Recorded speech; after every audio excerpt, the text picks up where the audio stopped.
Aujourd'hui, on fait une mise à jour économique.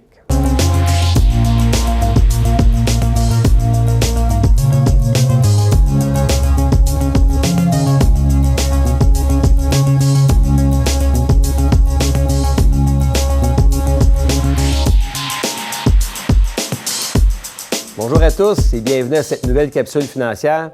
Aujourd'hui, nous sommes au début de l'année 2020 et nous allons faire une mise à jour économique. Nous allons regarder les principaux indicateurs économiques, à savoir à quel endroit nous sommes rendus dans le cycle économique. Commençons par une rétrospective de ce qu'on a eu comme année en 2019. Vous savez, tout au long de l'année 2019, il y aura eu plein d'inquiétudes. Il y aura eu plein de tweets de M. Trump qui nous auraient inquiétés avec une foule de sujets. Mais au final, l'année 2019 aurait été une très bonne année. Pensons au début de l'année, on pensait qu'il y aurait un risque de récession à venir. Il y avait des conflits commerciaux, les Américains avec la Chine qui a alimenté les débats toute l'année, puis qui a fini l'année avec un début d'entente. Au début de l'année, on se demandait si le Canada n'aurait pas des problèmes avec le libre-échange avec les Mexicains, avec les Américains. Et finalement, à la fin de l'année, on est presque rendu à la signature. Alors au final, l'année 2019, au niveau des rendements, aurait été une très bonne année. Très bonne année au niveau des actions américaines, des actions canadiennes qui auraient été des têtes de file. Très bonne année au niveau des obligations, malgré que les taux d'intérêt sont bas. La partie revenu fixe aura réussi à procurer des rendements satisfaisants. Et une année correcte au niveau des marchés boursiers, au niveau de la performance des actions. Si on regarde au niveau des données économiques, au niveau du mois de décembre 2019, au niveau de l'inflation, au Canada et aux États-Unis, on parle d'une inflation d'aux environs de 2 %. La devise, ça coûte environ 1,31 $ canadien pour acheter un dollar US. La devise a été relativement stable tout au long de l'année 2019. Le chômage, le sujet est bien documenté, on peut dire que nous sommes au plein emploi. Au Canada, avec un taux de chômage d'aux environs de 5,7 % et aux États-Unis, avec un taux de chômage d'environ 3,7 %. Les taux d'intérêt, les meilleurs taux que vous pouvez trouver au Canada en ce moment sur un certificat de placement garanti. 1 an, vous pouvez avoir 2,15 %, 5 ans, 2,41 % environ. La dette, c'est un sujet qui continue à être bien documenté. La dette continue d'augmenter. La dette des ménages continue d'augmenter. La dette des entreprises continue d'augmenter. Et la dette des gouvernements. C'est très surprenant. Nous sommes dans une phase du cycle économique que tout va bien. Puis les gouvernements continuent à s'endetter pour aider l'économie. Normalement, ça devrait être un peu le contraire. En période de prospérité, il n'y a pas de dette. En période de difficulté économique, le gouvernement crée de la dette pour repartir l'économie. Mais en ce moment, les gouvernements continuent à s'endetter, même en période de prospérité. L'immobilier au Canada roule à pleine vapeur. Spécialement au Québec, Montréal, les chiffres sont très, très bons. Il y a une baisse des prix qui a eu lieu un peu à Vancouver. Toronto, écoutez, le marché continue à être très dynamique. Toronto est maintenant la 5e agglomération d'importance en Amérique du Nord. Il y a quelque chose comme 100 000 personnes de plus par année dans le Grand Toronto qui viennent pour habiter ou qui les naissances, une croissance de population de 100 000 personnes, alors ça alimente un marché qui est très dynamique.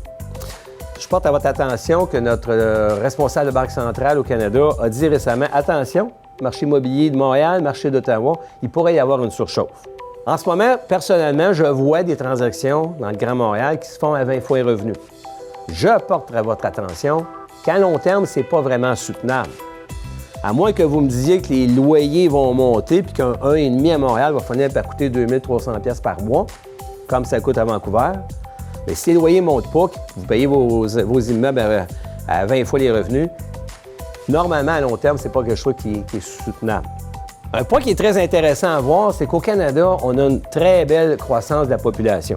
Quand on regarde un tableau des membres des pays qui comprennent l'OCDE, comprend 30 pays, qui représentent environ 75 % du commerce international, le commerce mondial. Écoutez, on peut voir que le Canada est en tête au niveau de la croissance de la population. Bien entendu, on a une croissance de la population naturelle qui n'est pas très élevée. Mais par contre, la migration, toute l'immigration, les gens qui viennent vivre au Canada, font en sorte que le Canada est en première position au niveau des pays de l'OCDE, au niveau de sa croissance de population. Un peu partout au niveau de la planète, les Américains, l'économie roule à pleine vapeur. L'Europe semble être dans le fond du baril. Ça fait plusieurs années qu'ils semblent être englués dans une situation qui a de la difficulté à se sortir. Mais de plus en plus, les indicateurs nous laissent penser que l'économie européenne donne du mieux. Surtout, il y a certains pays qui étaient très endettés, en grave difficulté économique il y a quelques années, mais les choses s'améliorent nettement. Les marchés internationaux, ça fait 2 ans que c'est difficile. On espère qu'ils ont atteint le fond du baril, puis, l'année 2020, ça pourrait être différent. Quand on regarde les perspectives mondiales au niveau des croissances économiques, je vous montre un tableau qui est intéressant à regarder. Tous les pays avancés, là, pensons aux États-Unis, la zone euro, le Japon, le Royaume-Uni, Canada, l'Australie, Nouvelle-Zélande et quelques autres pays, ils ont une croissance économique qui varie aux environs de 2 pour l'année 2019. Les prévisions 2020, on parle de la même affaire. Au niveau de l'Asie, regardez les croissances qu'on a connues en 2019, c'est toutes des environs du 5-6 par année ou presque, sauf la Thaïlande à 2,9. Au niveau de l'Amérique latine, vous pouvez voir que la croissance économique fut très difficile au niveau de l'année 2019, avec des pays comme le Mexique qui ont eu 0,4, Brésil 0,9, l'Argentine une décroissance, Venezuela en moins 35 sont pris avec les problèmes de pétrole et d'autres matières premières. Et puis finalement, au niveau des pays de l'Europe de l'Est, on parle comme des pays avancés, une économie qui croît aux environs des 2 par année. Quand on regarde en avant de nous, on essaie de lire le futur, c'est jamais facile, mais ça vaut la peine de faire l'exercice. Il y a beaucoup d'opportunités. En début d'année, on peut voir qu'il va y avoir des règlements au niveau des conflits commerciaux. Canada, États-Unis, Mexique sont au bord de la signature. Les Américains, les Chinois, ils ont un début d'entente, malgré tous les tweets qu'ils nous ont fait peur. Alors, ça devrait aider beaucoup l'année 2020.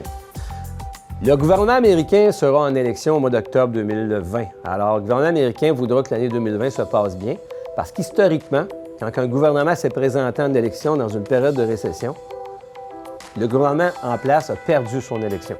Alors, soyez bien assurés que M. Trump va tout faire en son possible pour que l'économie ne soit pas en récession en 2020. On parle des croissances économiques d'un pays asiatique qui vont frôler les 5 %. Évidemment que ces pays-là, ils ont beaucoup de croissance de population. Moi, je dirais qu'ils sont peut-être aux années 70 qu'on a pu vivre en Amérique du Nord. Alors, il y a beaucoup de chemin à faire, puis définitivement que les prochaines années, à long terme, c'est des places qu'on veut investir. La croissance économique d'un pays développé, on parle de 2 %.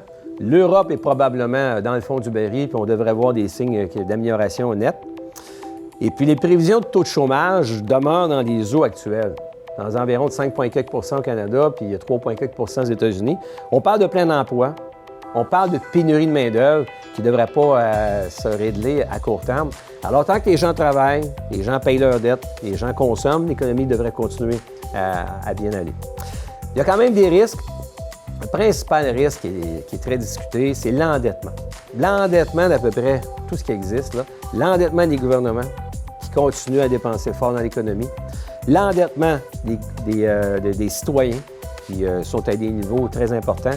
Puis aussi l'endettement des entreprises, spécialement des entreprises qui ont un taux, qui ont des risques un peu plus importants. On ne parle pas nécessairement de toutes les plus grandes entreprises, mais en ce moment, les taux d'intérêt, vous savez, sont bas. Ça incite tout le monde, y inclut les gouvernements et les entreprises, à s'endetter. Alors, l'avenir dira, peut-être pas en 2020 qu'on va voir des répercussions de ça, mais définitivement, c'est dans les risques. Au niveau géopolitique, vous savez, les Américains, élections, ça devrait aider l'économie. Reprise en Europe, possiblement. Le Brexit, on verra dans les prochains mois qu'est-ce que ça va nous amener, mais on dirait que la situation se calme. Reprise dans les marchés émergents qui est fort possible. Après 2 mauvaises années, on peut penser que l'année 2020, on va voir des signes positifs. Les marchés boursiers, de façon générale, à la lecture des marchés actuels, on peut voir que les États-Unis, le marché boursier est un petit peu cher. Les marchés internationaux sont nettement moins chers qu'ailleurs. Le marché canadien est bien évalué, mais il y a des secteurs d'activité qui sont pas chers évalués, qui pourraient bien se tirer d'affaire, spécialement si on était en fin de cycle économique, où ce que là, des secteurs comme l'énergie puis les métaux pourraient très bien faire. Au niveau des taux d'intérêt au Canada, notre banque, elle aurait la marge de manœuvre de baisser les taux d'intérêt actuels. Toutes les prévisions de 2020, les taux d'intérêt devraient rester égales, mais en même temps, s'il y avait besoin, la Banque du Canada pourrait baisser les taux d'intérêt un peu. Les Américains, en 2019, ils ont baissé les taux. C'est sûr qu'il y avait eu beaucoup de pression de leur gouvernement. Ils pourraient les baisser les taux s'il y avait une menace de récession qui se planait, parce qu'en Europe, les taux sont à zéro. Les Américains pourraient les amener à zéro. Mais on pourrait voir tout au long de l'année les taux d'intérêt aux États-Unis rester au même niveau. En Europe, écoutez, les taux d'intérêt sont déjà à 0 %. Certains pays, les taux d'intérêt sont négatifs. Donc, si une banque prête de l'argent à sa banque centrale, la banque centrale va lui remettre moins que qu'est-ce qu'elle a reçu. Le mécanisme il est fait en sorte que les banques prêtent aux citoyens au lieu d'envoyer de l'argent aux banques centrales. Il y a même certains pays qui ont sorti certaines hypothèques avec des taux d'intérêt négatifs. Vous avez avantage à acheter une maison, ça va vous coûter moins cher. La banque va vous donner de l'argent pour emprunter. Au final, au niveau économique, on peut dire que nous sommes dans une belle période de l'histoire.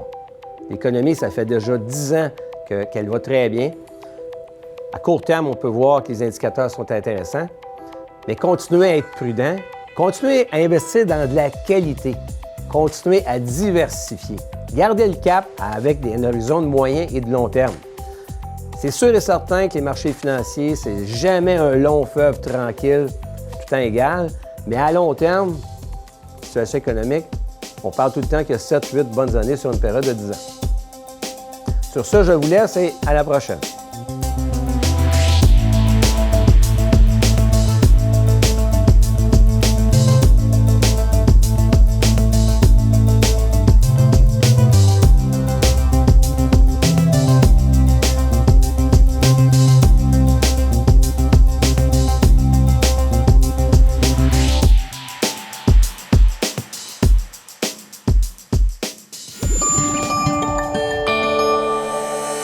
Nous TV, fiers de faire rayonner notre communauté.